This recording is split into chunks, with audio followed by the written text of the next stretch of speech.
A family in Hillcrest wakes up only to step outside and notice that one of their prized exotic trees was missing. Question is, where did it go? And who would take it?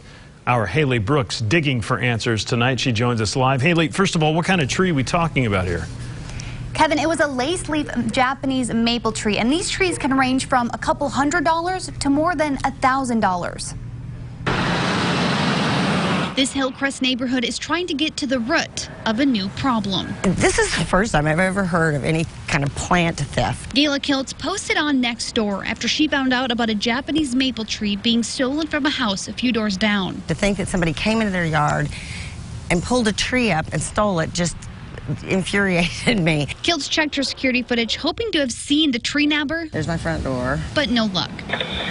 She said it's one of the more crazy crimes that has happened on Midland Street. That is a lot of effort, and like I said, in this heat, I don't know why you dig anything up. You sure wouldn't be able to put it back in the ground.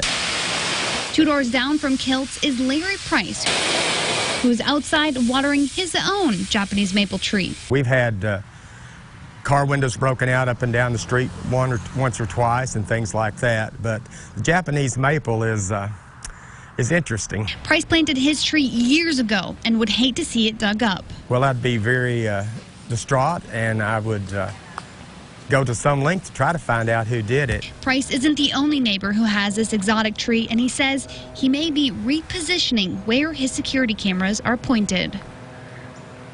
Now, the neighbors and owner of the tree said they are on the lookout for anyone selling this type of tree in hopes of getting it back.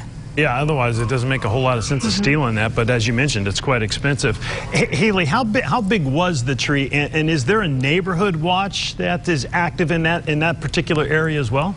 So I'm told that the tree is about 4 tall, but it could be quite wide from the pictures that I've seen. Now, there's not a neighborhood watch officially set up, but they have been discussing setting one up. However, Price told me that the whole neighborhood already talks, so when someone goes out of town, they do keep an eye on that person's house. So there is some sort of neighborhood watch, I guess. Yeah, well, at least they've got their eyes open. Hopefully no more of those prized exotic trees will be stolen. Keep us posted. Thanks, Haley.